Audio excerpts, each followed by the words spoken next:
Eh, Quiero darle la bienvenida, buenas noches, bienvenidas y bienvenidos a este curso abierto que el Centro de Estudios Teológicos de la Iglesia Episcopal Costarricense está proponiendo como un pequeño esfuerzo por hacer eco de dos de los llamados que se realizaron en la conferencia de obispos en Lambeth, Inglaterra, que se llevó a cabo del 26 de julio al 8 de agosto del año pasado, y que fueron el llamado de Lambeth a la dignidad humana y el llamado de Lambeth a la ciencia y a la fe.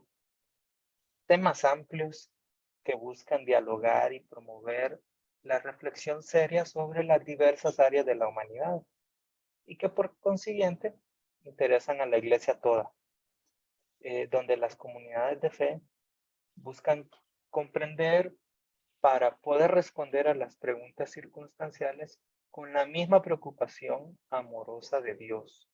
Entonces, en ese marco, este curso que se llama Biblia y Sexualidad, entre el tabú y la moralidad, lo que pretende es abordar las conceptualizaciones relativas a la práctica de la sexualidad en el antiguo Israel y en el contexto del mundo grecorromano. De esta forma, el profesor Hansel nos guiará a aproximarnos a los conceptos que están detrás de esos textos bíblicos, que son la fuente de argumentación en las áreas de la educación, la religión y también las políticas de nuestro país y de nuestros países, digamos. Entonces, el curso está dividido en 4 sesiones, que es una por semana, más o menos de 1 hora y media, quizás 2 horas, dependiendo de la dinámica, las preguntas que se vayan levantando. Entonces, en algunas sesiones habrá trabajo grupal y plenarias que se harán con el profesor. Bueno, y sin más les presento al profesor Hansel Zúñiga, que está por ahí, si levanta la mano. Ahí está. Él es costarricense y es el director de la Escuela de Ciencias Bíblicas y profesor titular del Nuevo Testamento en la Universidad Bíblica Latinoamericana. Él es máster en Ciencias Bíblicas por la Universidad Bíblica Latinoamericana, es licenciado en Ciencias de la Educación y bachiller en Teología de la Universidad Católica de Costa Rica. Él posee estudios de Biblia y Teología del Centro Notre Dame de Sion, Jerusalén, Israel. Y sus áreas de estudio e investigación son en filología neotestamentaria, literatura sapiencial, exégesis sociológica y acercamiento desde la antropología cultural. Y siendo así, pues le damos la bienvenida al profesor Hansel. Hansel, yo te cedo el espacio y desde ya te agradecemos por compartir parte de la cosecha de tu trabajo. Bueno, muy bien, buenas noches a todos, a todas. Es un gusto primero agradecer a Fabio por la invitación y también de alguna manera porque este curso refleja los lazos que desde hace ya bastantes años la Universidad Bíblica Latinoamericana tiene con la Iglesia Episcopal y concretamente con la Iglesia Episcopal Centroamericana, donde compartimos un programa de formación bíblica, ¿verdad? Para las personas que se dedican a justamente a la formación de sus propios pastores, de los distintos grupos, a la educación cristiana y a la educación teológica. Cuando Fabio me conversaba un poquito el año pasado sobre este curso y donde hablábamos un poco acerca de la sexualidad en la Biblia y la sexualidad, pues ya de por sí estamos hablando de conceptos que tal vez esta sería una primera alerta, conceptos que como hoy día los entendemos, no son conceptos que en el mundo antiguo se entendieran de la misma forma. Voy a poner un ejemplo muy evidente, alguien podría decir como muy fuera de lugar, pero es como para exagerar y que entendamos. Si usted va a buscar en la Biblia cómo funciona un celular, usted no lo va a encontrar, porque ese concepto pertenece a nuestro mundo moderno de la tecnología postindustrial, de la época del siglo XX. Es en algo tan concreto, si hablásemos de la sexualidad, la manera en que hoy entendemos sexualidad como una forma de expresión del ser humano, de su realización en el entorno, de su vivencia como ser humano en relación con hombres, con mujeres, en general, porque sexualidad no se reduce a actos coitales, sexualidad no se reduce al hecho de ser hombre y mujer como sexo, a la expresión que en la cultura de la forma en que yo me muestro como hombre o como mujer, la sexualidad no se reduce a cada uno de esos aspectos, sino que es algo más amplio en el cual o a través del cual el ser humano entra en relación con sus afectos, con su manera de entenderse internamente y de entrar en relación con otros.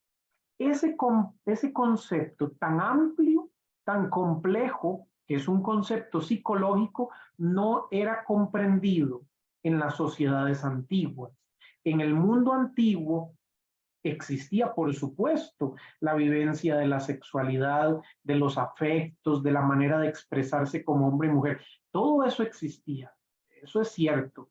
Sin embargo, que existiera el concepto y que nuestros antiguos cristianos, judíos, hebreos, comprendieran ese concepto de la manera que usted y yo la entendemos hoy, como con los conocimientos biológicos, psicológicos, inclusive filosóficos, en su manera de formular teorías, eso sí es imposible de encontrar en la antigüedad.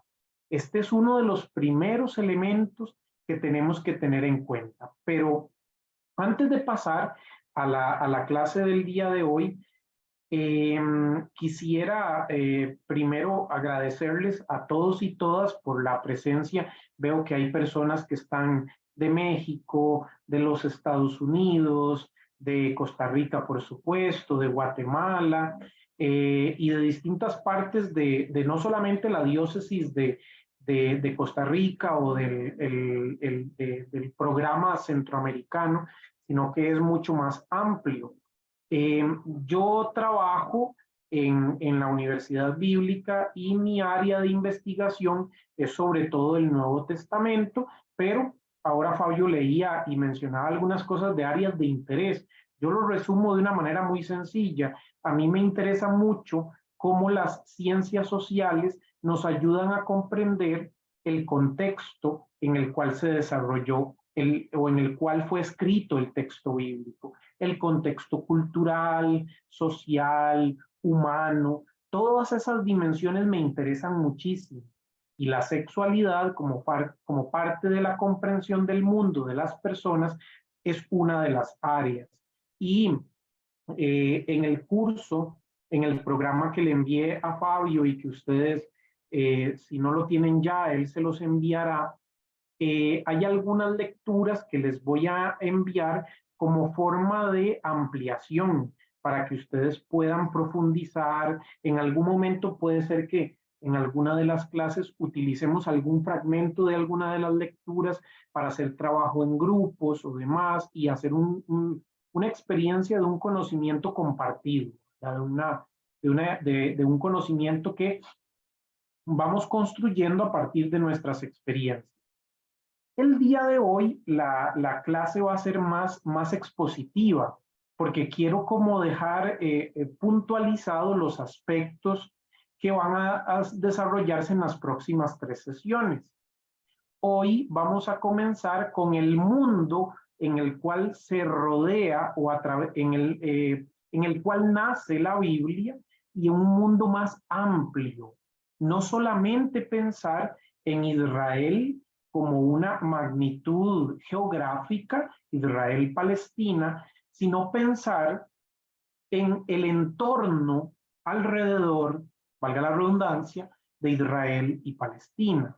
Es decir, la Biblia no nació aislada.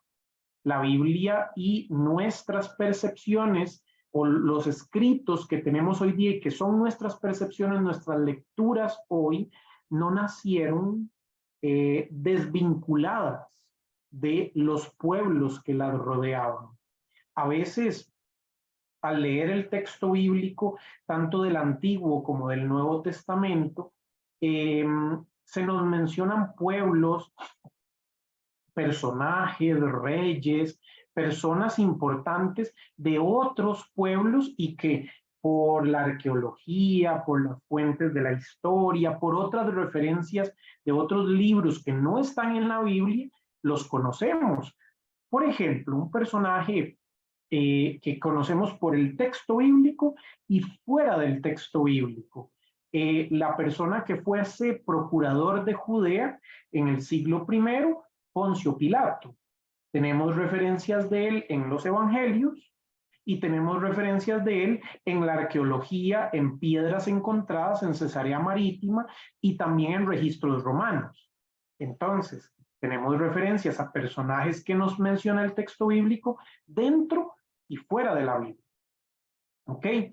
Asimismo, tenemos referencias a Roma, a Grecia, a Babilonia, a los asirios, a los pueblos cananeos, a todos aquellos que conformaron ese derredor de Israel. Y un primer detalle me parece fundamental, un amigo y profesor del Collège de France, de una institución muy importante, muy prestigiosa en el ámbito de la investigación en Francia y que también tiene vínculos con todo el mundo y en América Latina también, el profesor Tomás Romer decía que por poner un pueblo en concreto, decía, sin Egipto no existiría la Biblia. Y uno puede decir, ¿cómo? ¿Cómo va a decir eso? Es que sin los pueblos vecinos, sin su influencia, sin la relación de conversación y de diálogo entre culturas, nuestra Biblia no sería la que es hoy. El texto que es base de nuestras reflexiones. Ese tal vez es el primer elemento que nos va a ayudar para romper esquemas. Toda persona que se involucra en un proceso de enseñanza-aprendizaje tiene que tener el reto de desaprender para volver a aprender. Y eso es un detalle fundamental que vamos a trabajar en este curso, porque a veces pensamos que, número uno, la Biblia cayó del cielo y es casi como un dictado divino, y por lo tanto debe leerse así tal cual porque es palabra eterna. Y esto, perdón que lo diga así, pero esto no pertenece a la manera en que los primeros y primeras cristianas entendían la Biblia, que su Biblia era solo el Antiguo Testamento, porque el Nuevo no estaba escrito. Cuando ustedes leen en Timoteo, en Tesalonicenses, escritos de la escuela de Pablo, que habla, por ejemplo, Timoteo, que toda escritura es apta para corregir, para instruir, para formar. Cuando el autor está escribiendo esto, el Nuevo Testamento no estaba escrito totalmente. Entonces, él está pensando en las escrituras judías, en la Biblia hebrea. Entonces, a veces pensamos que estamos entendiendo y que tenemos unas presuposiciones, pero tenemos que atrevernos a desaprender para poder asumir nuevos criterios. Y lo hago también con profundo respeto de las convicciones personales, de las creencias religiosas de cada persona, porque todos tenemos esa posibilidad de poder internamente confrontarnos con nosotros mismos, aprender, decir, bueno, esto me parece valioso, con esto no estoy de acuerdo. Esto no es un proceso de imposición. La educación debe ser un proceso libre de construcción, de diálogo, de encuentro. Y esto es un principio que quisiera mantener en todo el curso, ¿verdad? Entonces, Tal vez decía un primer elemento que me parece importantísimo es esta concepción que tenemos acerca de la Biblia como palabra de Dios antes de pasar a la presentación que tenía hoy para hablar de los pueblos que rodearon la Biblia, el entorno de ellos y la influencia en la concepción de sexualidad. Eh, los primeros y primeras cristianas entendían que la Biblia no era un texto escrito, cerrado y definido. Los primeros y primeras cristianas tenían una discusión muy abierta en torno a cómo Dios se manifestaba en sus comunidades y cómo se nos había mostrado en el rostro de Jesús de Nazaret. Es más, la primera pregunta, que es una pregunta clave de la cristología, de lo que significa Jesús para nosotros y nosotras, es ¿quién fue? ¿Quién es Jesús? Y a esa pregunta hubo múltiples respuestas. Hubo muchas formas de expresión y no todas estaban equivocadas ni tampoco todas eran igualmente válidas, ¿verdad? Había muchas reflexiones que se alejaban en mucho del Jesús de la historia y otras que olvidaban la dimensión espiritual y profunda de Jesús como rostro del Padre, Jesús como rostro de Dios. Entonces entramos en esa búsqueda de equilibrio y demás. Pero los primeros y primeras cristianas pensaban, tenían la idea muy clara de que la Biblia y la palabra de Dios no era un texto en sí mismo, era ese texto que se leía públicamente en las casas, en los encuentros de las comunidades, se convertía en palabra de Dios en cuanto entrábamos en diálogo con él. Por el simple hecho de tenerlo impreso, y aquí lo menciono porque lo tengo aquí al frente, vamos a leer algunos textos, voy a usar la versión de la Biblia de Jerusalén y ustedes pueden usar también otras versiones para la comparación, pero este texto empastado, bonito y editado con un tiraje de no sé cuántos ejemplares, de no sé cuántas ediciones, este texto en sí mismo, para los primeros seguidores de Jesús, no era la palabra de Dios. La palabra de Dios era el mensaje contenido en este texto. Era cuando usted y yo nos sentábamos a dialogar en torno a este texto. En ese momento la letra se convierte en palabra, antes no.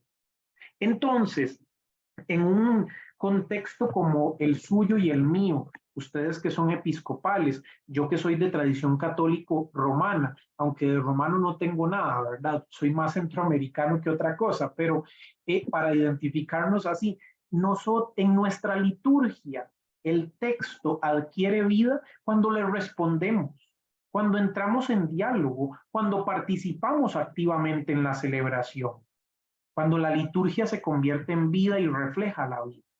Es en ese momento. Estando escrito nada más es letra. Pero cuando dialogamos, debatimos, entramos y vemos las coincidencias entre las cosas que vivían los primeros y primeras seguidores de Jesús, el antiguo Israel y situaciones que hoy vemos. Es en ese momento donde podemos hablar de que el texto se convirtió en palabra. El texto bíblico no es palabra de Dios porque un ángel bajó y le dijo a alguno de los autores, tome nota, le voy a dictar. Ni tampoco es sagrada escritura porque los autores bíblicos fueron poseídos por el Espíritu de Dios y negados de todas sus virtudes y cualidades y defectos también, y pusieron por escrito algo sin saberlo. Esa no es la concepción que los primeros seguidores de Jesús tenían, sino que estos textos eran textos para ser leídos y reinterpretados, adaptados a sus comunidades para transmitir el mensaje. Y esto es algo que siempre digo, que me parece fundamental, el mensaje humano y humanizante del texto. Porque también encontramos en el texto bíblico múltiples referencias que no son nada humanizantes. porque nos reflejan situaciones vividas en la antigüedad, guerras, conflictos, asesinatos, violencia, cosas que pertenecen a nuestra condición de personas, de búsqueda de poder, de conflictos y demás, están aquí en el texto. Si uno se pusiera así como muy delicado, muy exquisito y se pone a leer textos como el libro de Josué, donde Dios manda a matar pueblos enteros, uno diría, en vez de afirmar al final de leerlo, palabra de Dios, uno lo pone entre signos de pregunta, palabra de Dios. Preguntarse cómo un texto tan agresivo, tan violento, entra en el canon. Y la respuesta con este texto y con otros que son complicados también es que esto reflejaba la vivencia de pueblos en conflicto, de situaciones y demás, pero que en medio de su cotidianidad entendían a Dios y lo dibujaban, lo plasmaban con lo que estaban viviendo. Voy a poner un ejemplo que puede ser más sencillo porque nos identificaríamos con él. Un libro que amo profundamente porque le he dedicado muchos años de estudio, fue mi trabajo de tesis de maestría, el libro de Eclesiastés o Coelet. Es un libro rudo, es un libro interesante, es un libro de un sabio de Jerusalén que se pregunta ¿por qué Dios permite estas cosas? Dios, el bien, el mal, esta idea de que Dios premia el bien y castiga el mal, Eclesiastés dice eso no es verdad. Eclesiastés se contrapone a los textos de la Torá, del Pentateuco, cuando ya estaba conformada o estaba en proceso de finalización de su Torá, de la Torá judía. Entonces uno dice, puña, está incluso cuestionando los principios del judaísmo, pero Eclesiastés lo hace no porque quiera destruir, porque quiera atacar la fe judía, sino porque refleja un elemento profundamente humano, como es la duda, como es la crisis. ¿Quién de aquí no puede decir que se ha peleado con Dios y que ha tenido una crisis, una duda, un conflicto, para no preguntarse dónde estás en medio del sufrimiento? La pregunta de Job también. Igual, textos como el Cantar de los Cantares, que a propósito de nuestro curso es muy atinente. Textos como el Cantar de los Cantares, que en realidad es un poema que celebra el amor, es un poema que celebra no solo el amor, celebra el erotismo, el placer en la Biblia, y que por esa razón, si ustedes ven nuestro leccionario, el leccionario ecuménico que utilizamos, rara vez cita Eclesiastés, tal vez para los matrimonios y en alguno que otro momento del tiempo ordinario, pero casi no lo cita, porque si citamos los pasajes explícitos de Eclesiastés, más de uno dice, hey, pero ¿qué es esto? Entonces, estamos leyendo Eclesiastés, un libro que pudiera ser medio pornográfico, y para la antigüedad era medio pornográfico, ¿verdad? En aquellos contextos donde no había expresión visual. Pero, ¿por qué un texto como este, que inclusive no habla de matrimonio, lo presupone, pero habla de una pareja, nada más? Un texto como Cantares queda allí en el conjunto bíblico, porque en el amor humano, en la expresión del placer, de la sexualidad, del encuentro de la pareja, se refleja el amor divino también. El judaísmo de los primeros, en el cual, o digamos el judaísmo en el cual el cristianismo, del cual el cristianismo nace como un grupo más interno dentro del judaísmo, no ha asumido estos criterios del platonismo, del mundo griego, que separa cuerpo de alma, materialidad de espiritualidad. Más bien entiende que Dios se manifiesta en la historia, en la materialidad, en el cuerpo. No hace esa separación, ¿verdad? Ha sido nuestra lectura desde San Agustín y de otros teóricos que hemos separado el tema del cuerpo de la vivencia integral de la vida y de la sexualidad.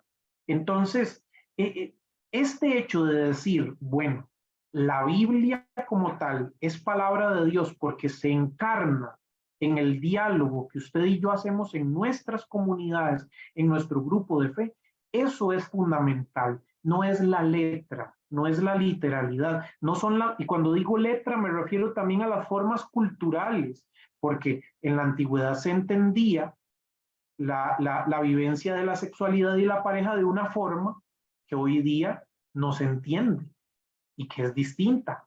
Entonces, el mensaje, cuando hablamos del texto bíblico, el mensaje profundo no es la forma cultural, sino es la dimensión humanizante que está detrás de este mensaje. Es esa dimensión que vamos a buscar. Pero justamente para hablar y exponer en unos 30 minutitos más o menos, 30, 40 minutitos, allí vamos viendo, y para luego abrir el espacio de diálogo, de preguntas. La próxima semana será un poquito diferente, pero quisiera hablar de los vecinos de Israel. Y usted y yo a veces no nos llevamos bien con todos los vecinos, ¿verdad? A veces son buena gente, a veces son un dolor de cabeza.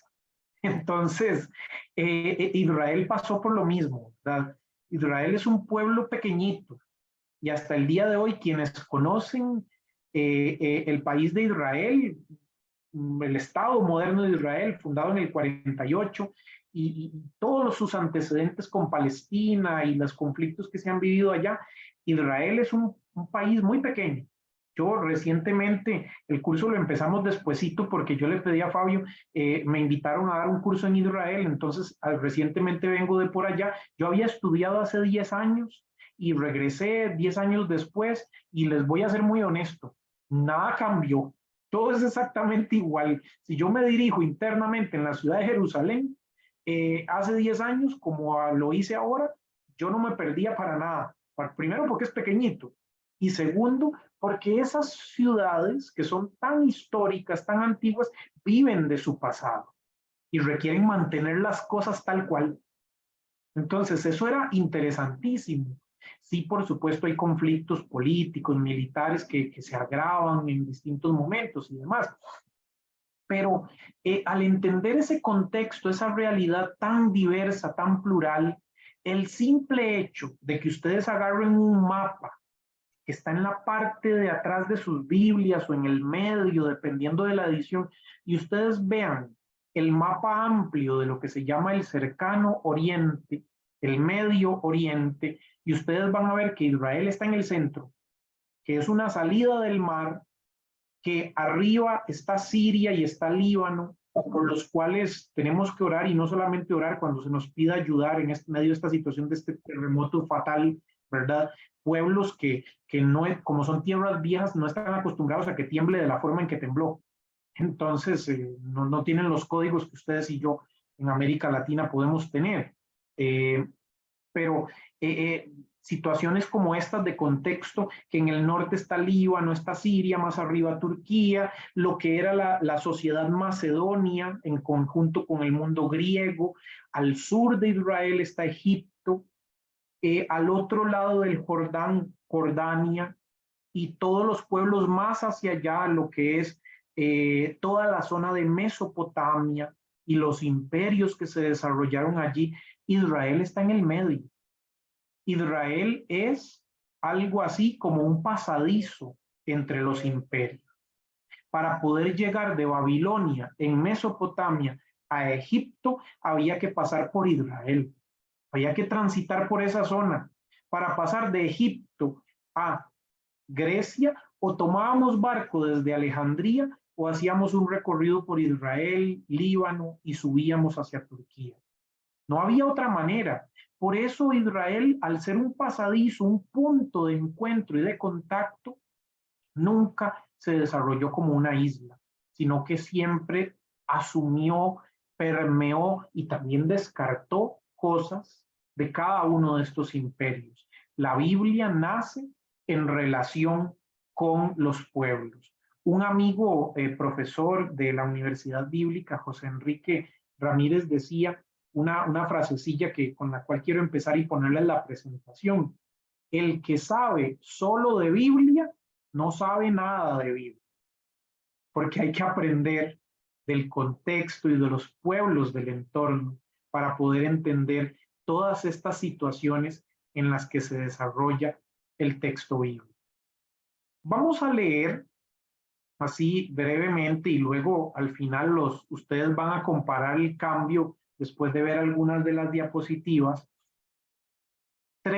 Cuatro textos. Aquí le pediría ayuda a Fabio, que puede verlos a todos en la cuadrícula, porque yo estoy compartiendo pantalla. Si 4 personas nos pueden ayudar, uno que lea Génesis 2:24, solo ese versículo, otro que lea Cantar de los Cantares 4:10, otro que lea Proverbios 5:18 hasta el 19, ahí son 2 versículos, y otra persona que nos ayude a leer Primera de Corintios 7:2.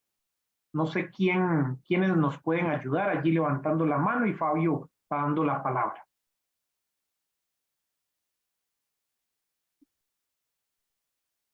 A ver si alguien, la hermana Elizabeth, usted leería Génesis 2:24, hermana. Perfecto. Génesis 2:24. Por tanto, dejará el hombre a su padre y a su madre y se unirá a su mujer y serán una sola carne. Muy bien. A ver quién lee el siguiente. Cantar de los Cantares. Leo el siguiente. Dale, Cantares. hermano, ¿cuál es tu nombre? Perdón. Sergio. Sergio. Sergio Hernández. Dale. Cantares 4:10. Cuán bellos son tus pechos, hermana mía, esposa mía. Cuán agradables son tus pechos. Lo son más que el vino y la fragancia de tus perfumes, más que todas las fragancias.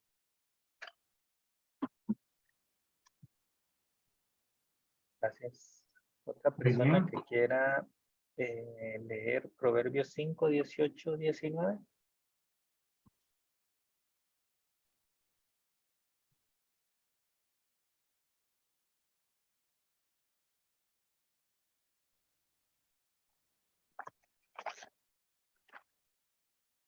Proverbios, no lo leo yo. 5:18, 19. Dice así. Sea tu fuente bendita, goza con la esposa de tu juventud, sierva querida, gacela hermosa, que siempre te embriaguen sus caricias, que constantemente te deleite su amor. ¿Alguien más que quiera leer Primera de Corintios 7:2? Yo no tengo. Adelante. Pero a causa de las fornicaciones, cada uno tenga su propia mujer y cada uno tenga su propio marido. Muy bien, muchas gracias a todos y todas quienes han leído allí estos textos. ¿Por qué les ponía 3 textos del Antiguo Testamento y un texto del Nuevo Testamento? Bueno, el primer texto, el del Génesis, es el texto por excelencia utilizado para hablar de la relación varón-mujer y de la complementariedad, ¿verdad? En los debates, en las discusiones actuales. Los textos tanto de Proverbios como del Cantares son textos que celebran el amor erótico de la pareja. Son textos, uno diría, un poquito pasados a veces, pero que son textos que reflejan esa vivencia de la sexualidad también en el texto bíblico. Y el último, el texto de Pablo, que también estudiaremos en nuestra tercera sesión, tiene que ver con el hecho otra vez del Génesis, de la complementariedad. Sin embargo, aquí veremos que hay diferencias porque Pablo habla de que sí, el hombre tiene su mujer, la mujer su varón. Esa segunda parte de que la mujer tenga derecho sobre el varón, eso en el mundo antiguo era muy raro, porque son concepciones más de carácter donde el varón tiene propiedad y no la mujer. Entonces veremos algunos elementos allí de cómo desde los orígenes del cristianismo encontramos diferencias, contraculturalidad, o sea, situaciones que van en contra de lo que normalmente está establecido. Pero estos 4 textos se entienden si comprendemos cómo en el entorno bíblico, en el mundo de los pueblos vecinos, sobre todo en 2, vamos a centrarnos en 2 gigantes de la antigüedad, como son los pueblos de Mesopotamia y los pueblos de Egipto, cómo ellos entendían la sexualidad. Porque es la forma en la que el mundo bíblico entiende y conceptualiza lo que hoy usted y yo llamamos sexualidad y toda la amplitud de relaciones que eso conlleva.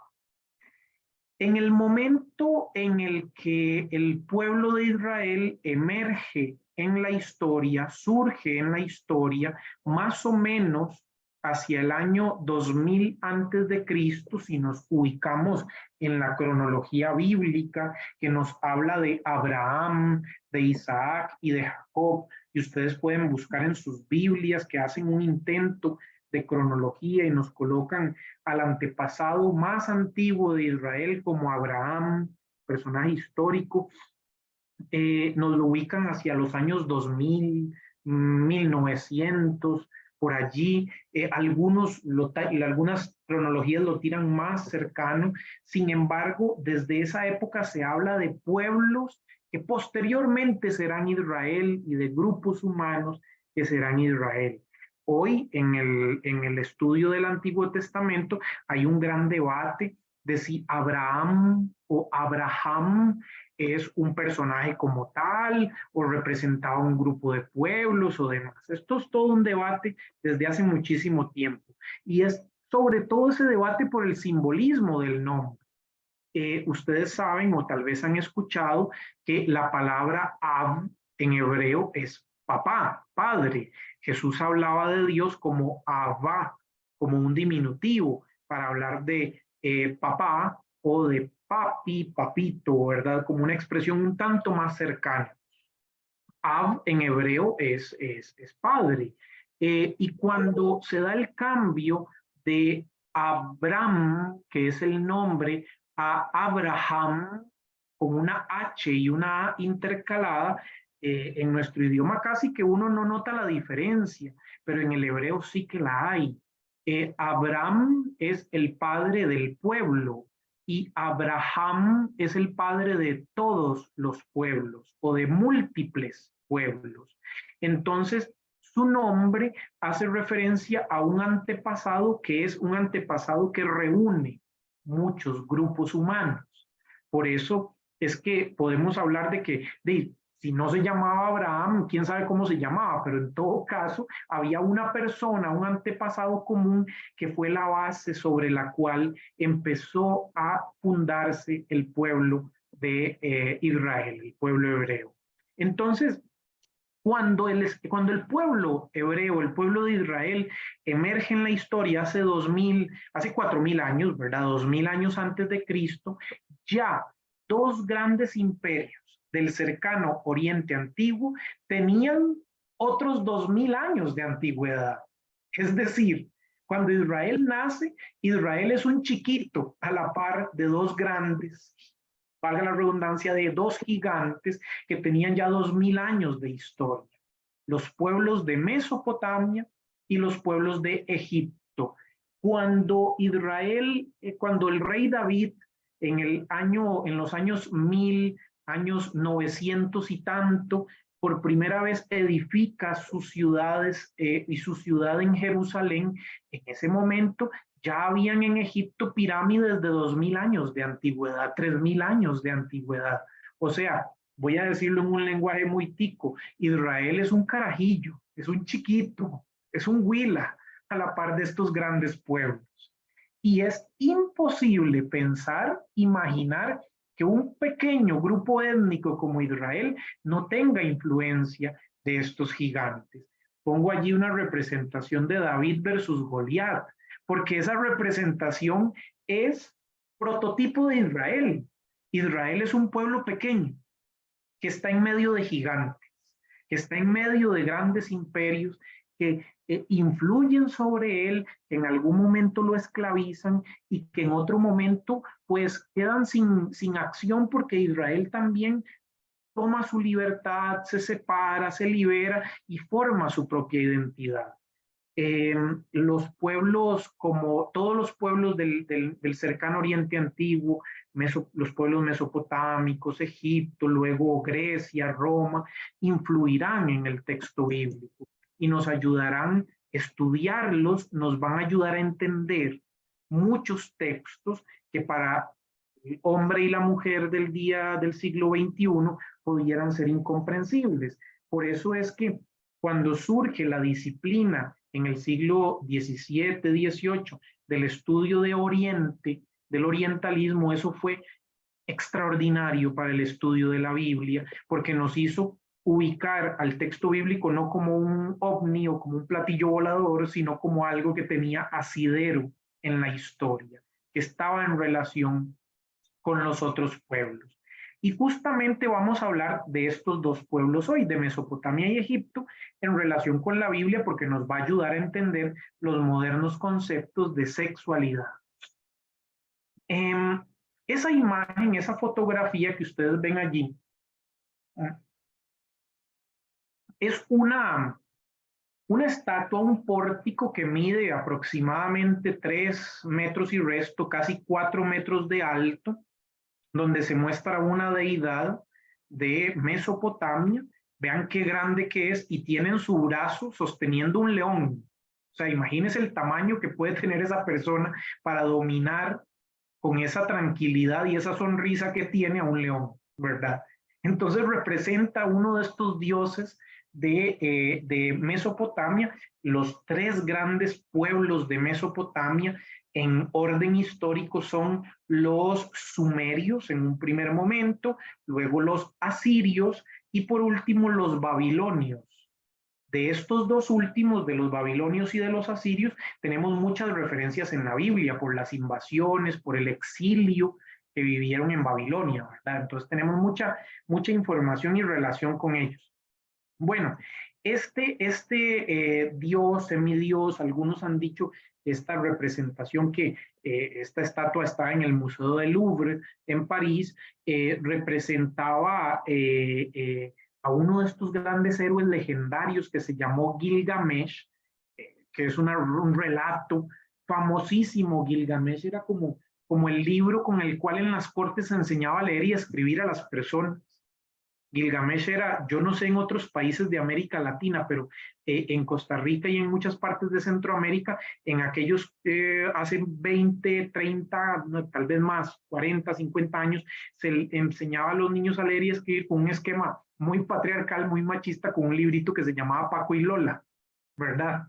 Y con ese libro que hablaba que mamá amasa la masa y que papá lee el periódico, con el otro no haciendo nada y la mamá trabajando, sirviéndole, con ese texto se enseñaba a leer y a escribir, ¿verdad? Bueno, Gilgamesh era algo así. Era un texto que se utilizaba para las clases altas para enseñar la lectura y la escritura. Y hemos encontrado múltiples copias de tablillas de arcilla que tienen el relato de este Gilgamesh, que es como un héroe legendario, una figura representativa de alguien que busca la inmortalidad, de alguien que busca cómo tener vida eterna, ¿verdad? Para que ustedes vean que esto no es algo nuevo, ¿verdad? Es algo muy antiguo, la idea de cómo sobrevivir, pervivir a la muerte y tener vida como los dioses la tienen.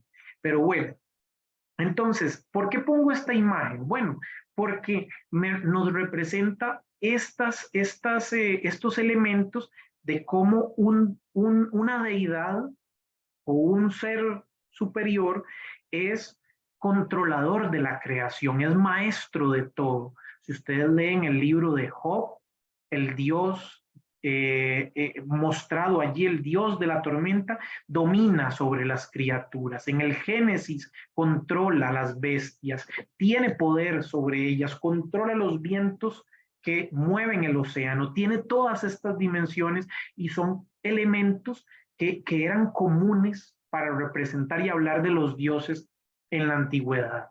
Bueno, son dos grupos de la zona de Mesopotamia que influyeron muchísimo en la Biblia y que nos ayudan a entender la vivencia de la sexualidad en la Biblia.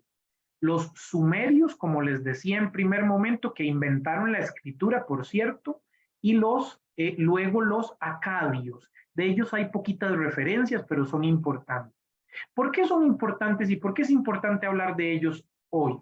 Bueno, porque estos pueblos tenían un orden político, de poder, de autoridad, y tenían su organización política por algo que ustedes y yo hoy día conoceríamos como ciudades-estado, pequeñas ciudades que eran dirigidas por un rey, por un príncipe, y cada una de esas ciudades tenía un dios protector que en medio de un consejo de dioses, como si fuera el consejo municipal, gobernaba.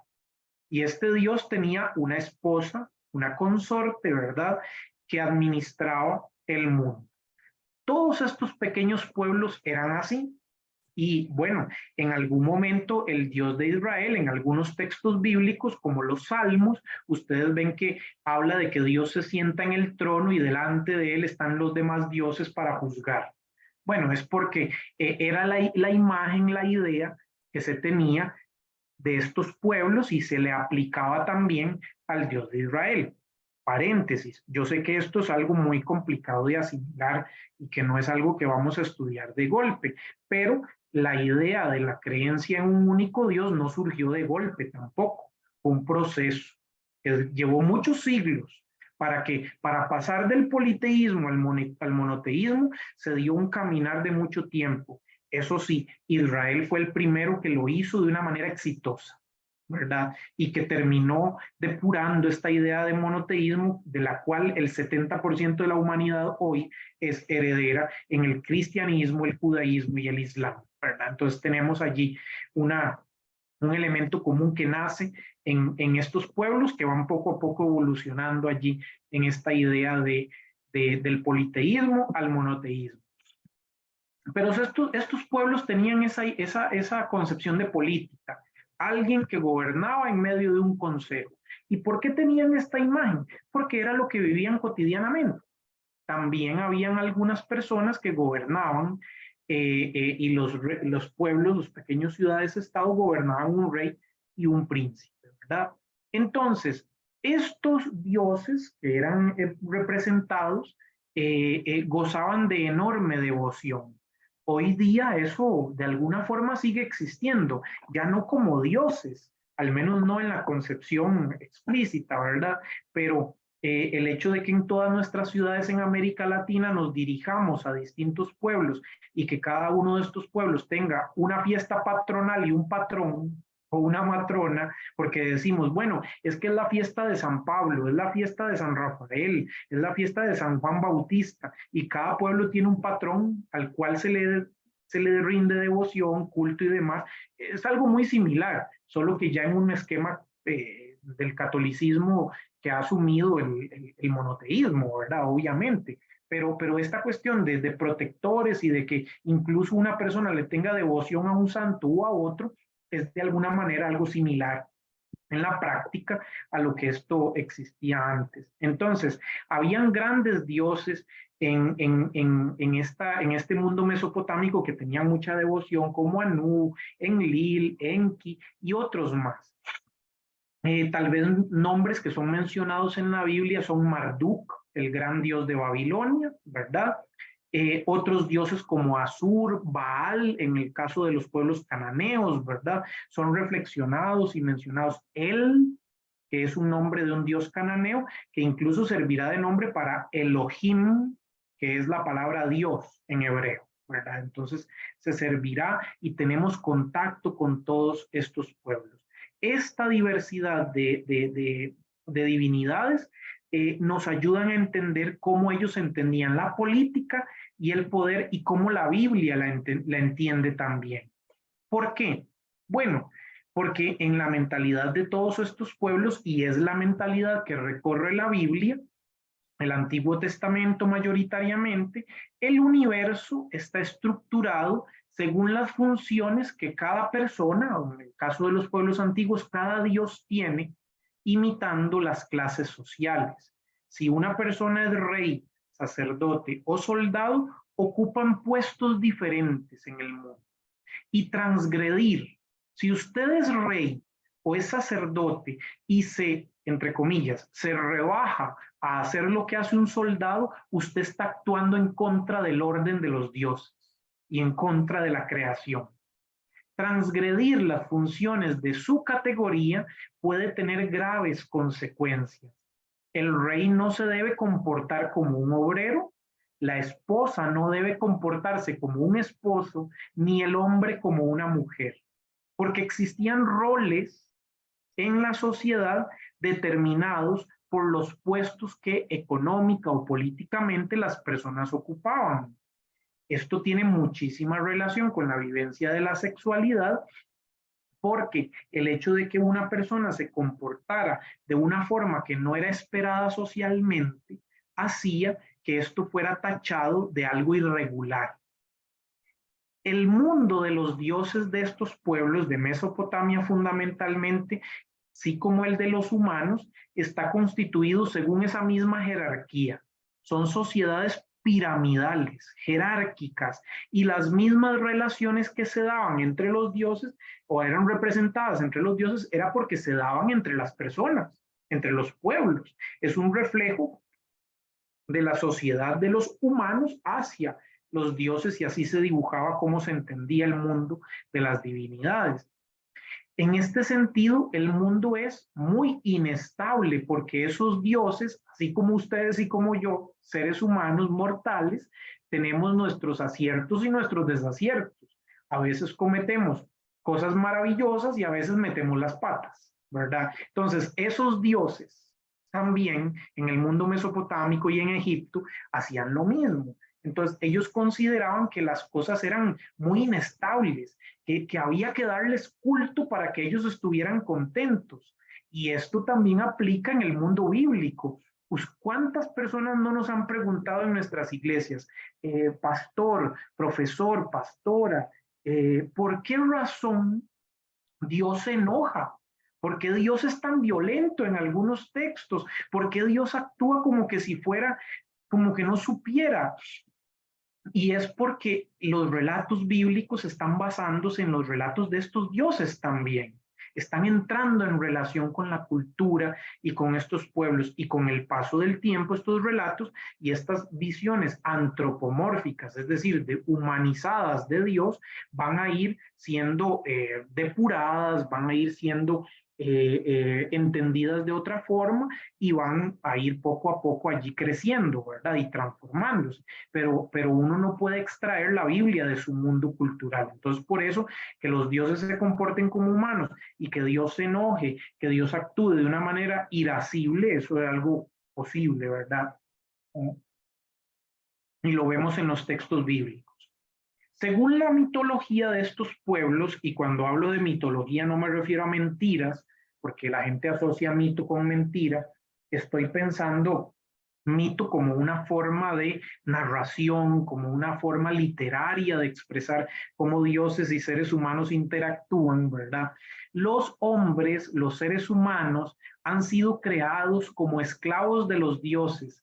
En Babilonia, los dioses crearon a los seres humanos para que estos les dieran sacrificios y así los alimentaran con sacrificios, ¿verdad? Y en Israel hay muchas narraciones de cómo Dios pide sacrificios, pero curiosamente en muchos textos ya sacrificios no de quemar un animal o de quemar plantas, sino un sacrificio de carácter moral. Israel mete el tema de que lo importante es la misericordia y no los sacrificios materiales, ¿verdad? Pero también existen, y hasta la época de Jesús, existían sacrificios de animales y de otras cosas, ¿verdad? Para poder imitar a los dioses, hacer lo que ellos hacían, dando, y en el caso del Dios de Israel, dando lo mejor hacia su pueblo. Entonces se pedía dar lo mejor según su condición económica o según su condición social. Si usted tenía mucha plata, pues podía dar una vaca o un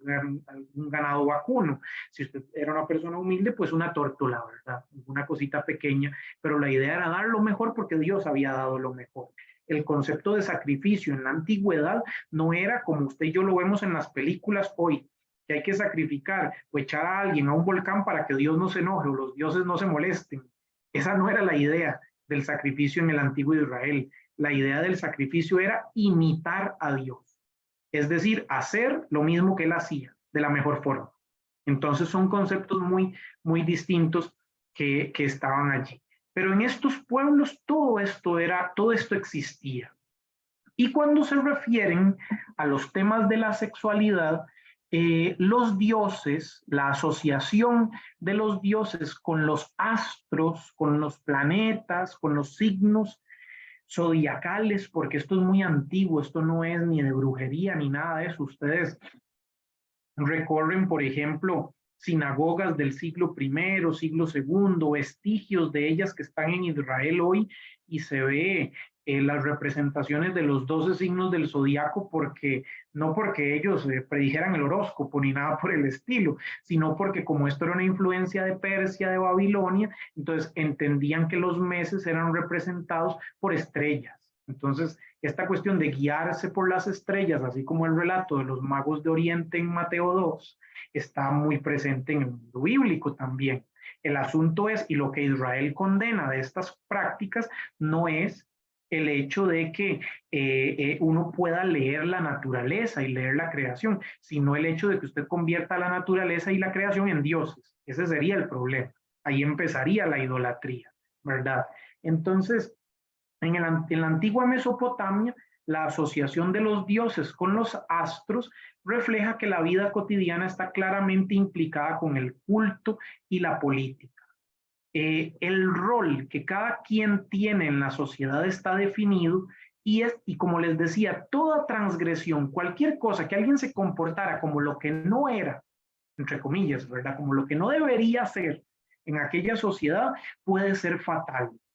Y por ende la sexualidad estaba ligada a las fuerzas cósmicas que pueden ser creadoras o destructoras. Si un hombre se comportaba como una mujer o una mujer no cumplía los roles o un hombre no cumplía sus roles, eso podía ser una forma de autodestrucción del pueblo y de la sociedad.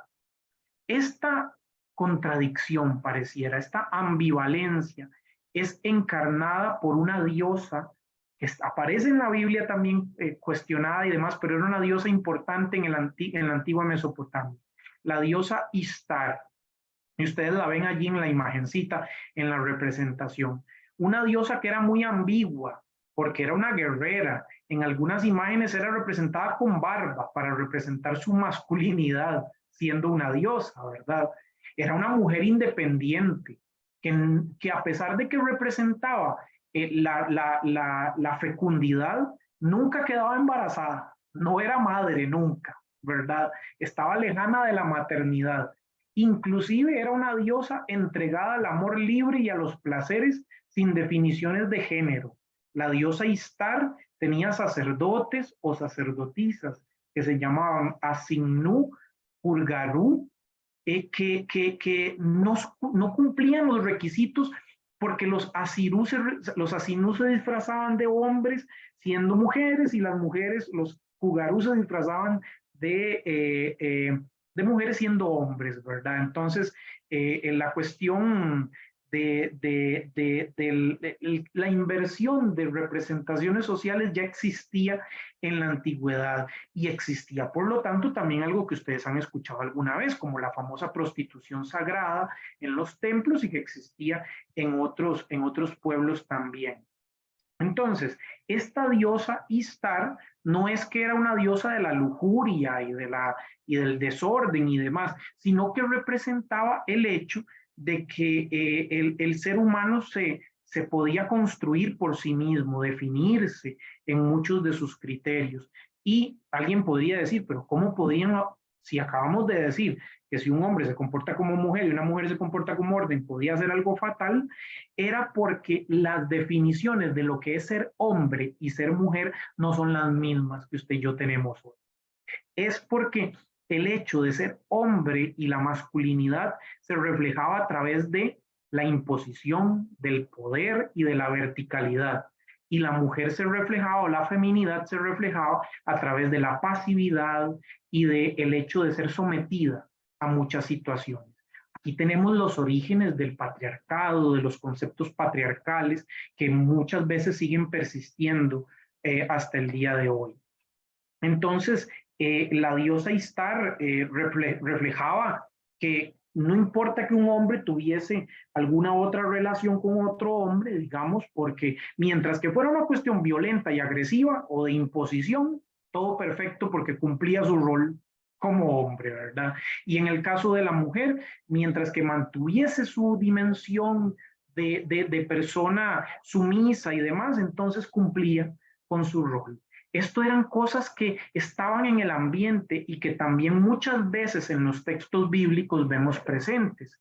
¿Cuántas veces hemos leído Efesios, Colosenses, Timoteo, Tito, y escuchamos a la voz de la escuela de Pablo decirnos que la mujer se someta ante el varón, que se calle, que se cubra la cabeza, que no diga?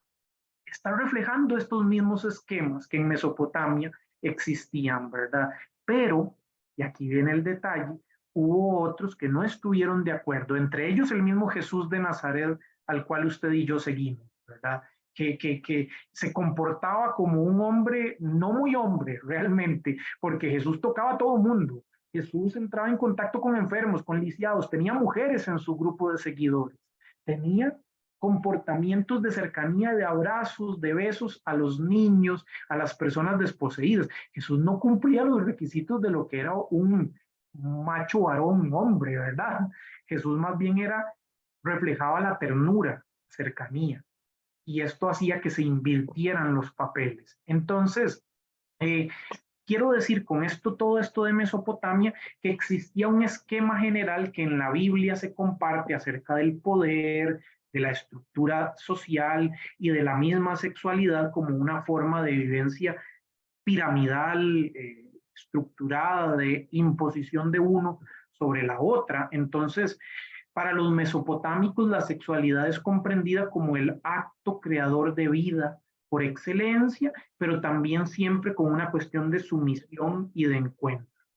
Entonces, en las sociedades mesopotámicas, la sexualidad, y esto es un detalle muy interesante,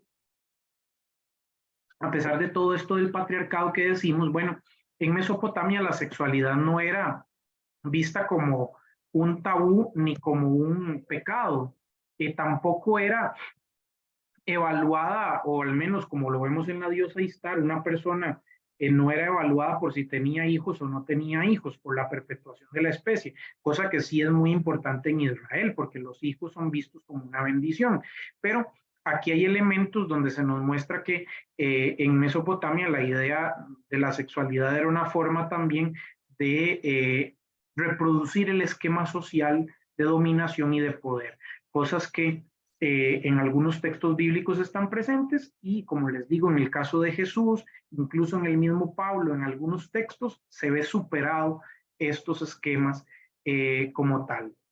Lo que sí es importante en estas sociedades y en Mesopotamia era respetar los roles de dominio.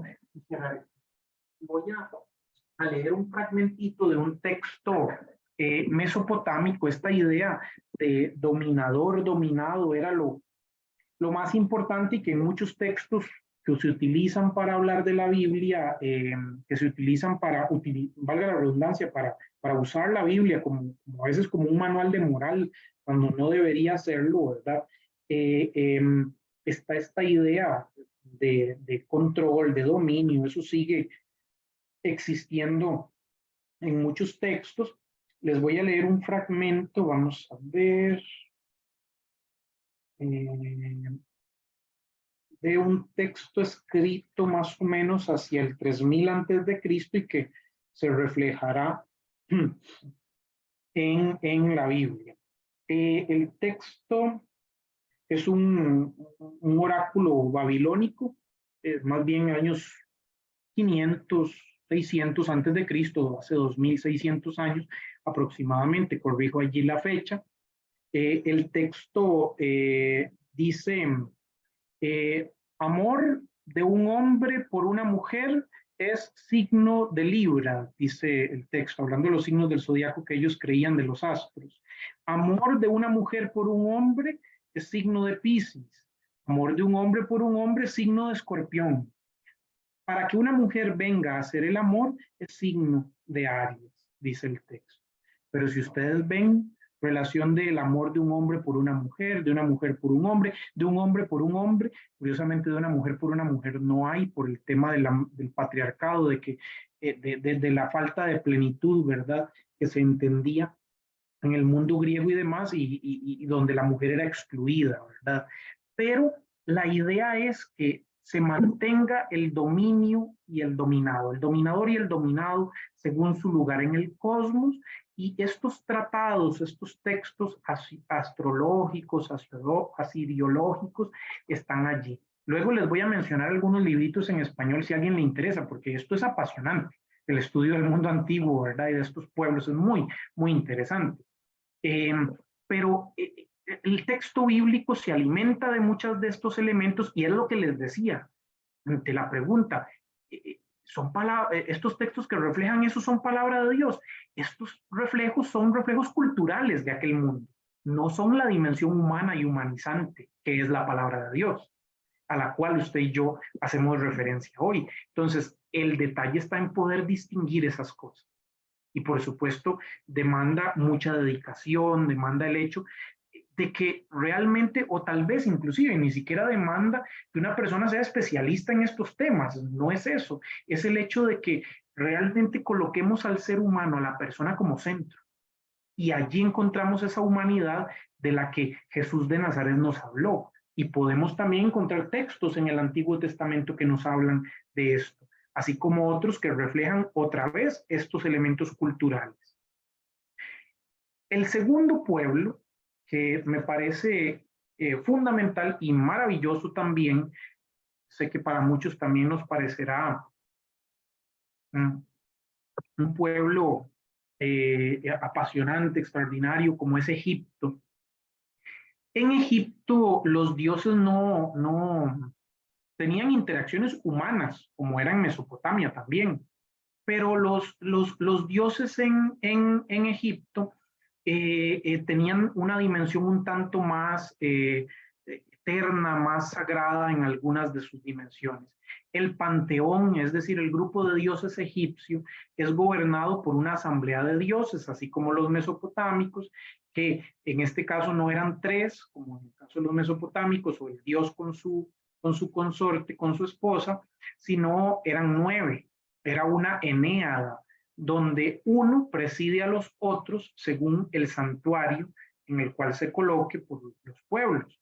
El dios solar, que era Re o Atón Re, presidía a todos los demás dioses. Ustedes conocen varios de estos, como Shu, Tefnut, Geb, Nut, y sobre todo estos últimos, Osiris, Isis, Set y Neptis. Estos son, sobre todo Osiris, Isis, Set, son dioses conocidos.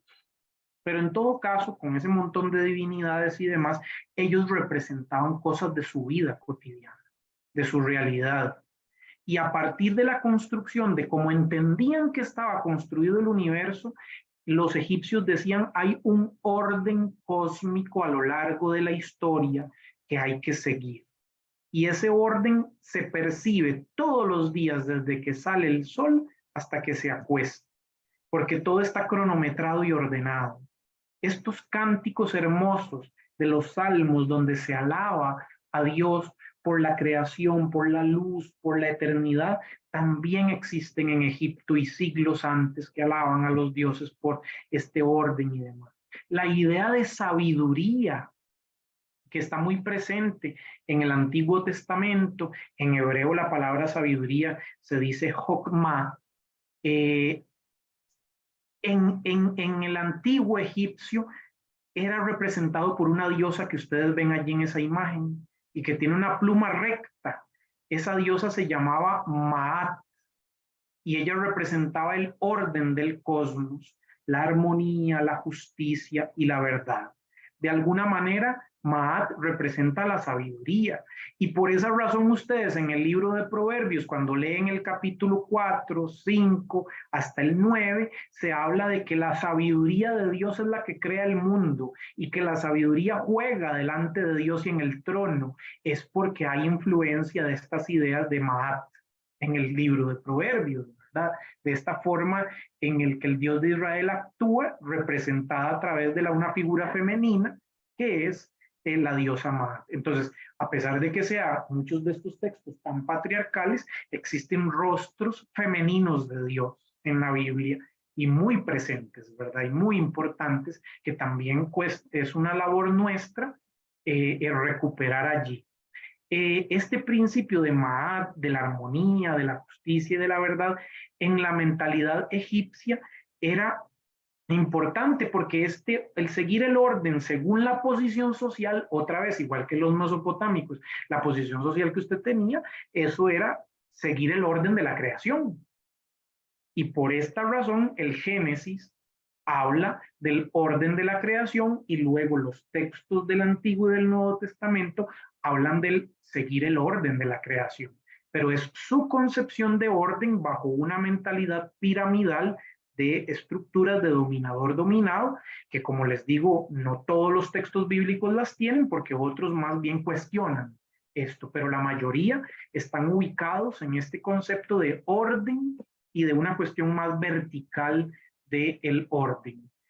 En el antiguo Egipto, la sexualidad se integra en el equilibrio del universo como un componente de la vida, es una forma de la vitalidad.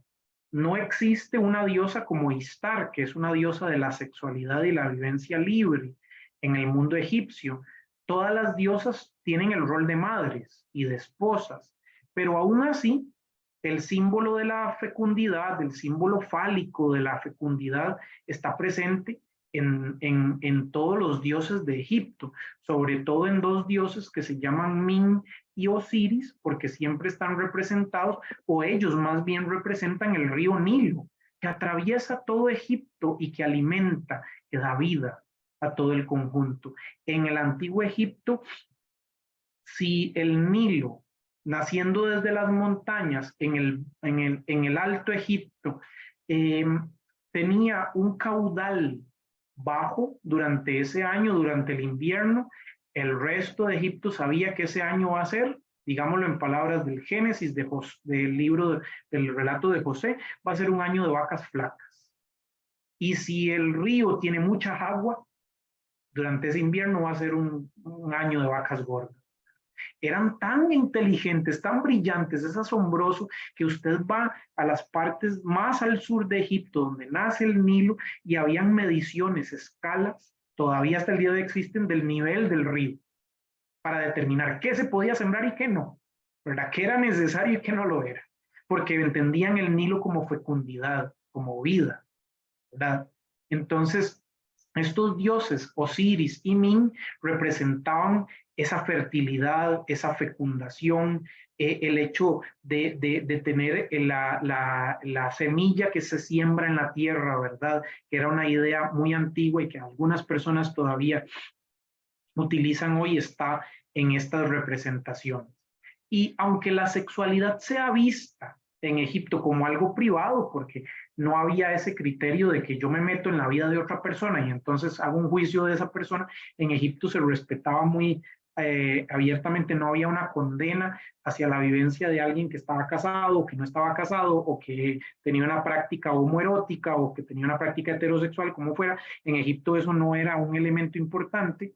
Lo importante era que la sexualidad estuviese en relación con el orden social del dominador y el dominado, otra vez. Y por eso es que en los textos bíblicos que ustedes al inicio leyeron, podemos encontrar algunos de estos elementos que se asimilan a lo que está en Egipto y en Mesopotamia, en el caso de Génesis, del hecho de que la mujer en el texto de Génesis 2 es creada después del varón, a partir de él y de muchos de los criterios de dominación que están allí. Inclusive el relato de Génesis 2 es el relato de la costilla de Adán, o del costado, dependiendo de las traducciones, muchas veces se entiende como una parte de Adán. Sin embargo, el hecho de la costilla, algunos de los autores más antiguos representaban que no era ni de la cabeza ni de los pies, sino de la mitad, para hablar de la igualdad entre hombre y mujer. Yo creo que esas son ideas más modernas que están allí, porque en la antigüedad siempre había esta idea de sometimiento, y hasta el día de hoy estos textos se usan a veces muy mal desubicados de su contexto cultural para hablar del sometimiento. En Génesis hay una idea de orden y de esquema, así como la Maat egipcia. Pero a pesar de eso hay textos que, repito, contravienen o no están de acuerdo. Cantares es un texto que celebra el erotismo, que celebra que en el amor humano está el amor divino. Y no se refiere a esto a hacer un desorden, a hacer un caos y que vía libre y hagamos lo que nos da la gana. Eso no es lo que dice el texto. El texto está celebrando el amor de la pareja. Y eso es maravilloso. Es profundamente humano y humanizante. El texto de Proverbios, que nos habla también de el que leímos, que nos hablaba acerca de ese erotismo en el cuerpo y la vivencia corporal no era vista como pecaminosa, sino como una dimensión de expresión del ser humano, y que vivido según la responsabilidad y según los mismos criterios de realización de la persona, cuidando a los demás, es un criterio humano y humanizante, por lo tanto también es palabra de Dios. Y el texto de 1 Corintios 7, que como les decía analizaremos más adelante, nos refiere y nos habla acerca de que Pablo, como uno de los principales influyentes en el Nuevo Testamento, una de las personas que más influyó en el naciente cristianismo, hablaba de que no solamente la mujer debe estar en relación con el varón o debe, entre comillas, pertenecer al varón, sino que el varón también debe pertenecer y estar en relación con la mujer.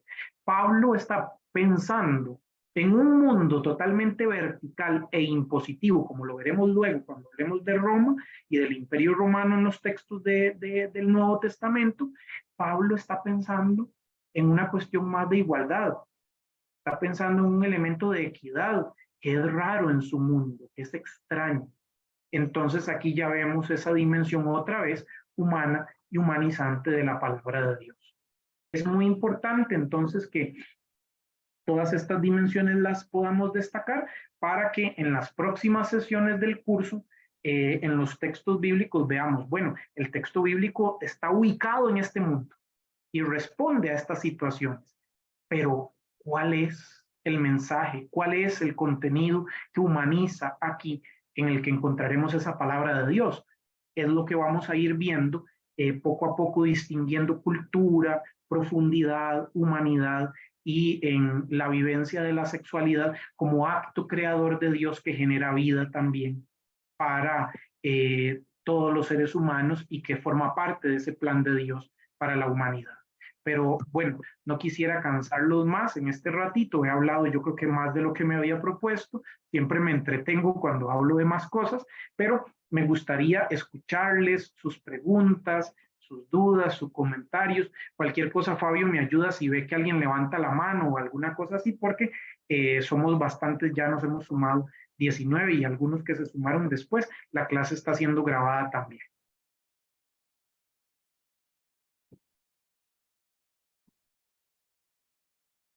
Estamos con micrófono abierto, pero si alguien quiere expresar alguna pregunta para el profesor o algún comentario. Veo que el padre Jorge levantó la mano. Ah, genial, genial. Si no, también ahí tienen las reacciones en el Zoom para poder tener mejor control de ello. Adelante, padre Jorge. Bueno, primero muchas gracias, Hansel. Muy clara su exposición y realmente con mucha base para poder ubicarnos. Evidentemente, toda la Biblia tiene un contexto ¿verdad? Y siempre hay que saberlo leer, pero creo yo, y yo no sé si he de suponer que por ahí va la posibilidad, es que Jesús da el criterio de lectura del Antiguo Testamento también. O sea, con la intervención de Jesús, como que queda más evidente esto que usted está diciendo, que me parece muy lindo, la humanización, ¿verdad? Que es donde está la palabra de Dios. Entonces, me parece muy bien, y el criterio para mí es realmente las palabras de Jesús. No sé si estoy en la correcta línea. Gracias. Gracias, Jorge. Sí, bueno, Jesús de Nazaret para los primeros cristianos fue objeto de, como les decía, ¿quién fue, verdad? Para nosotros hubo objeto de mucha pregunta y mucho debate, porque, y si lo fue porque fue una persona extraordinaria que marcó y definió una nueva manera de entender el judaísmo. Pero de hecho Jesús, al tener una posición contracultural en muchas cosas, oponiéndose a las dimensiones del poder y la imposición romana, Jesús mostraba una manera de entender a Dios de forma distinta, un rostro del Padre diferente, y eso nos da un criterio esencial. No solamente Jesús lo tenía, hay textos del Antiguo Testamento que ya dan ese salto también, ¿verdad? Y creo que esto es un detalle. Ustedes y yo somos cristianos y nos ubicamos en esta tradición del seguimiento de Jesús. Seguimiento no es solamente entenderlo, es realmente caminar sus pasos, ¿verdad? Y eso es más complejo que solo entender. Pero también Jesús entendía, y esto lo vemos en los textos de los evangelios, cómo al encontrarse con personas que no eran siquiera judías, cómo Jesús podía aprender de ellas. Inclusive en algún momento se recuerda en el relato de la mujer que le dice, bueno, pero es que Jesús le dice, es que yo he sido enviado a las ovejas perdidas de la casa de Israel. Y la mujer le dice, sí, pero quienes estamos abajo como perritos también comemos de las migajas que caen de la mesa. Entonces Jesús se queda así como impactado y dice, mujer, qué grande es tu fe. No la he encontrado en Israel este tipo de fe. Jesús también aprende de otros pueblos. Y creo que ustedes y yo como cristianos y cristianas, podemos entender que Dios para nosotros se ha mostrado en el rostro de Jesús, pero no solamente en el rostro de Jesús, sino que hay una amplitud de Dios que no puede encerrarse en una iglesia, en 4 paredes o en una religión, sino que trasciende todo eso. Ya los antiguos padres de la iglesia, los primeros intérpretes de la escritura, de los que ustedes y yo también somos herederos, ¿verdad? Porque aunque no lo leamos directamente, a veces interpretamos la Biblia, más por lo que San Atanasio, San Agustín decían que por la misma Biblia, estos autores entendían que, decía San Justino Mártir, que existen semillas del verbo, de la palabra inefable de Dios en todas las culturas. Entonces, destaco la singularidad de Jesús para nosotros porque es diferente, pero esa singularidad no significa superioridad, como que si yo fuera a avasallar a otros, ¿verdad? Es cierto, para ustedes y para mí, es el rostro en el cual Dios se ha mostrado, y ese rostro nos invita también a entrar en diálogo con quienes no piensan como nosotros, porque en esas otras culturas podemos encontrar una riqueza enorme. Pero sí, este criterio de humanización es sumamente claro en Jesús, en el Nuevo Testamento, y lo veremos cuando veamos algunos textos de los evangelios, ¿verdad? Sobre la familia de Jesús, sobre quién es y cómo entenderlo. Nuestro hermano Sergio Hernández tiene la mano levantada, entonces dale, Sergio, tenés Sí. la palabra. Gracias. Nos fuiste llevando a través de esta historia en la cual nos hiciste ver que la influencia de estos pueblos antiguos en la cultura también y pensamiento del pueblo de Israel. Y Jesús, como buen judío, pues también conocía pues su Biblia, ¿no? Entonces no estamos descartando que haya leído a lo mejor también estos textos que leímos, pues estos versos, ¿no? Capítulos y versículos. Cabría entonces la posibilidad de pensar que Jesús también hubo un momento en que conoció esta relación entre esta sexualidad entre hombres y mujeres, lo que tú en algún momento mencionabas, sobre esta relación de hombres con hombres, etcétera. ¿Habría esa posibilidad de que Jesús también tuvo ese conocimiento, o sea, en su contexto, ya en su contexto? Sí, gracias, Sergio. Es una excelente pregunta.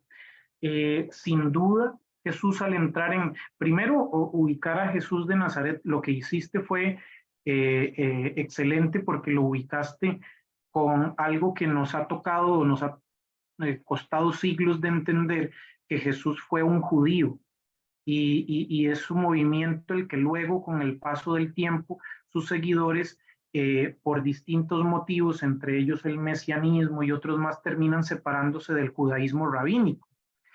Un sabio judío decía en el siglo II, cuando se está escribiendo la Misná, que son interpretaciones de la Torá, que del incendio del templo de Jerusalén en los 70 quedaron 2 retoños, y esos 2 retoños fueron el mesianismo, o sea, los cristianos, y el judaísmo rabínico, que luego se convirtió en el judaísmo actual, ¿verdad? Con todas sus ramificaciones. Pero en realidad provenimos de este mismo tronco común que nos vincula. Entonces, Jesús, al ser un judío, entendía que todas las prácticas que eran vistas en los pueblos paganos no eran moralmente aceptables en Israel. Me explico, y esto me voy a adelantar un poquito con Pablo, porque Pablo es un judío también de la diáspora, o sea, un judío que no vive en Palestina, que vive en Tarso, pero es un judío practicante de su época, ¿verdad? Muy celoso de la ley y luego partícipe del movimiento mesiánico de Jesús. Pero Pablo y Jesús, cuando entendían que alguien tenía o que otros grupos humanos eran de otro pueblo que no era Israel, el hecho de comer algún tipo de alimentos, el hecho de tener prácticas de algunas fiestas, de algún culto o alguna vivencia de la sexualidad que no fuera la heterosexual en el matrimonio y para la procreación, como lo entiende el Génesis, ¿verdad? Todo eso era sinónimo de paganismo.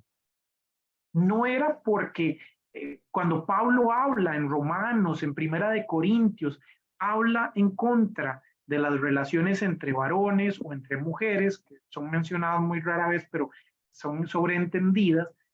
Pablo y los judíos de esa época no están condenando la práctica porque entendieran que era una orientación sexual, porque supieran que era la atracción afectiva, emocional, psicológica, porque no sabían nada de eso.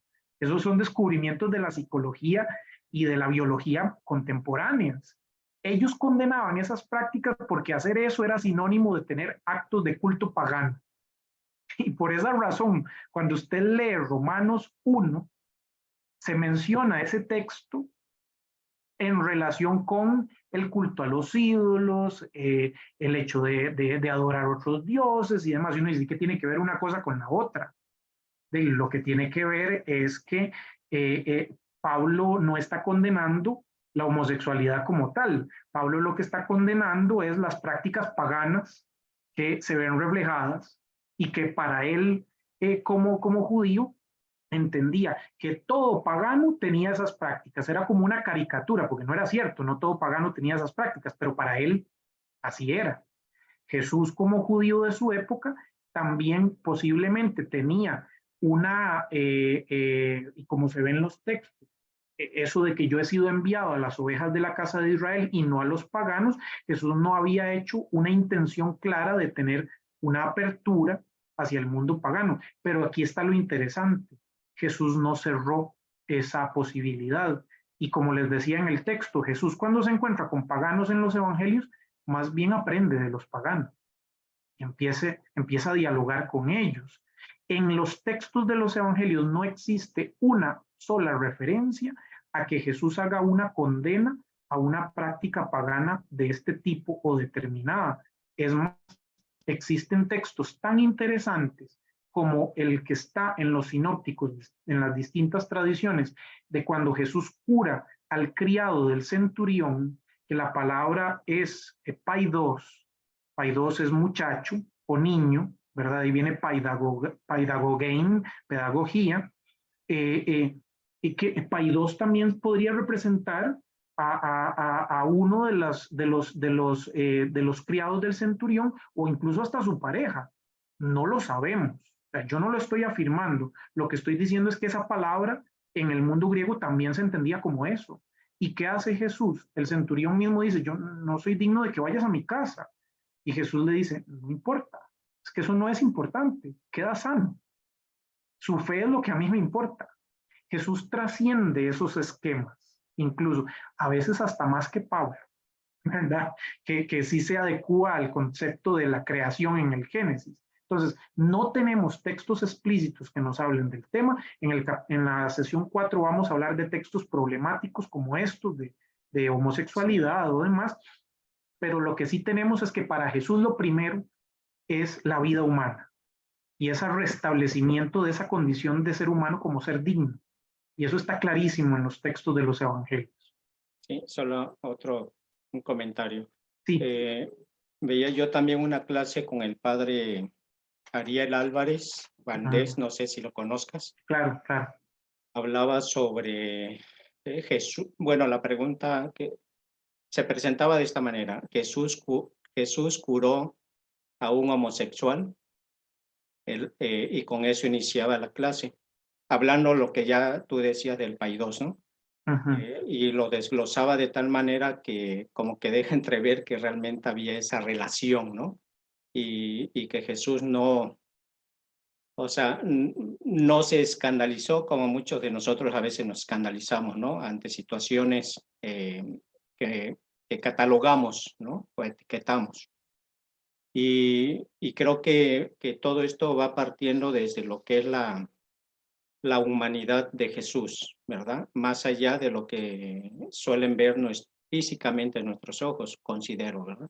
Porque pues sí, yo también desde todo esto he considerado que, bueno, tenemos un libro que llamamos Biblia en nuestras manos, pero que es un libro extranjero. O sea, así yo lo considero porque tiene una historia, una lengua, un idioma, una cultura muy diferente a la nuestra, independientemente del país, pero es muy diferente a la nuestra, ¿no? Entonces hay que saber, como ya decías también hace unos momentos, de que, bueno, el que dice que sabe Biblia, pues no sabe Biblia, ¿no? O sea, porque en su contexto, pues hay que tratar de entender todo este lenguaje y este mensaje, ¿no? Bueno, pero creo que, bueno, ahí es mi comentario. Gracias, Sergio. Tendremos espacio para seguir comentando, sí. Ariel Álvarez siempre tiene muchos librillos de preguntas y respuestas. Varios los edita Verbo Divino, son como 3 tomos. Son libros muy interesantes porque como él le interesa dialogar sobre preguntas que la gente hace frecuentemente, a ustedes y a mí como personas que tenemos a cargo comunidades, nos es muy útil, ¿verdad? Porque él parte de preguntas concretas y nos ayuda con respuestas no eruditas, académicas, sino con respuestas vivenciales, que es lo más importante.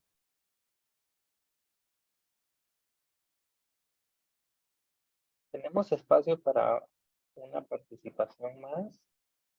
¿Alguien tiene una pregunta al profesor o algún comentario que quiera compartir con el pleno? Puede hacerlo.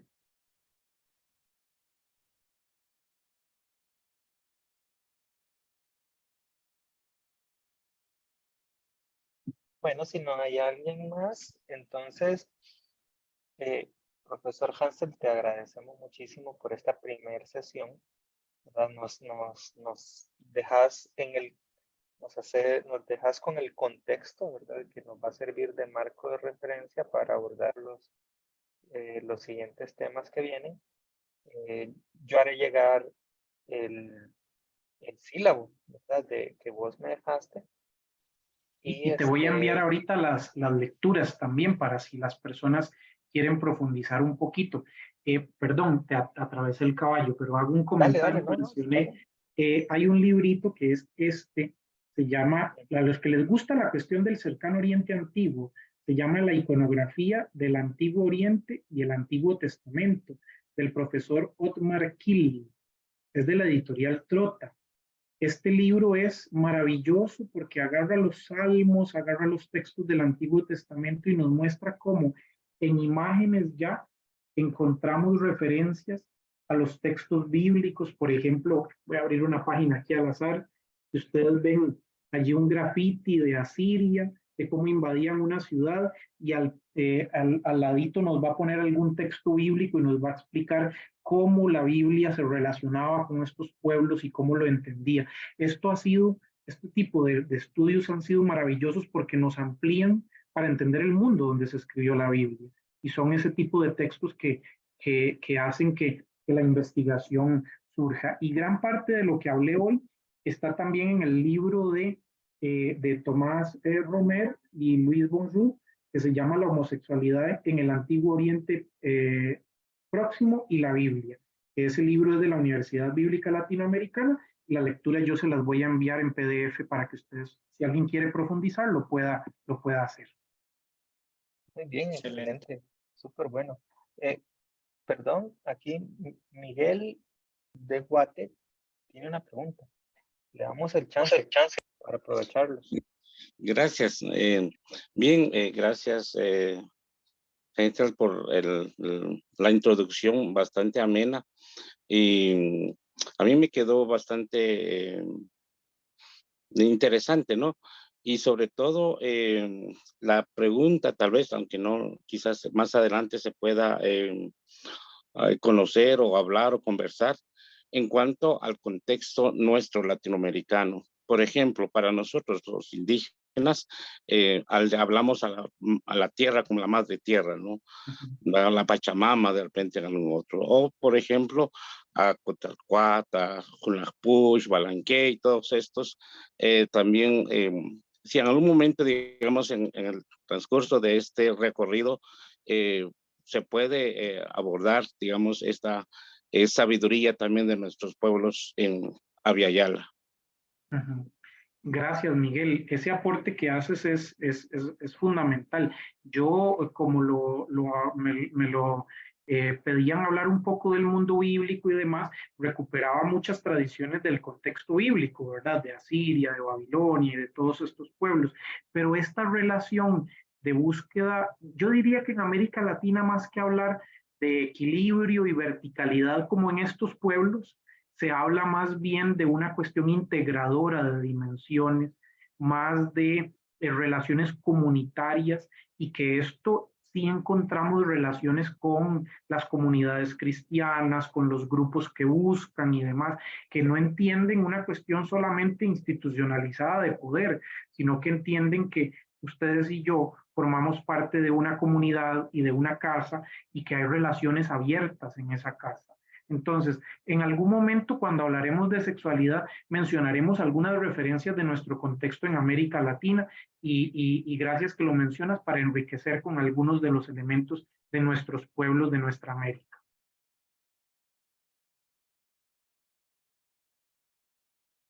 Ok, muy bien. Entonces, la próxima sesión es el 8 de febrero, siempre miércoles. Y el tema... El 15, hoy es 8. Perdón, sí, perdón, es cierto. El 15. Y el tema central que nos trae el profesor Hansel es sexualidad y la Biblia hebrea. Entonces, siempre a la misma hora, a las 7, ¿verdad? Les esperamos. Si ocupan, que yo voy a hacer igual el recordatorio enviando el enlace y el ID del enlace para que estemos pendientes. Entonces, próximo miércoles, 7 de la noche, en el mismo enlace. Así es de que muchas gracias por su asistencia y su participación. Nos vemos el próximo miércoles. Muchas Esperamos gracias. Yo les voy a pasar la lectura porque si alguien lo menciona acá, les voy a enviar una lecturita que se llama Sexualidad en el Antiguo Testamento, pero Fabio se las va a pasar todas para que ustedes, si alguien quiere hacerlo antes o después, pueda ampliar un poco eso. Que Dios les bendiga. Buenas noches. Buenas noches, gracias. Muchas gracias, buenas Estén noches. muy bien. Muy bien. Hasta luego. Bendiciones. Muchas gracias. Feliz noche. Paz y bien. Así bien.